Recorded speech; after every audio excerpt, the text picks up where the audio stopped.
సియోను నీ రాజు గాడిదను గాడిద పిల్లను ఎక్కి రాబోచున్నాడు. యేసు గాడిద ఎక్కి వచ్చాడు కాబట్టి ప్రవచనం నెరవేరింది చూసారా అన్నాడు. చూసాం బాబు. దానికి నేను కౌంటర్ ఏమి ఇచ్చానంటే అక్కడ ఏముంది, సియోను నివాసులారా ఉత్సాహధ్వని చేయుడి, యెరూషలేము నివాసులారా ఆనందించుడి, నీ రాజు దీనుడనై గాడిదను గాడిద పిల్లను ఎక్కి రాబోతున్నాడు అని ఉంది.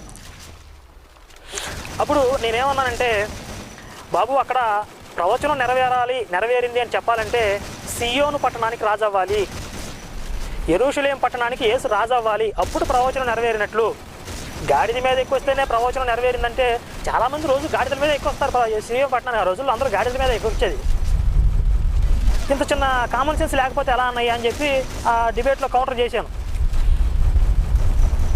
నాకు తెలిసి అన్నయ్య కంగుజీని అంటాడు మళ్ళీ, ఎందుకంటే ఇంతకుముందు ఇస్లాం స్కాలర్స్ ఎవరు కూడా ఈ విధంగా ప్రశ్నించలేదు. వీళ్ళు చెప్పిన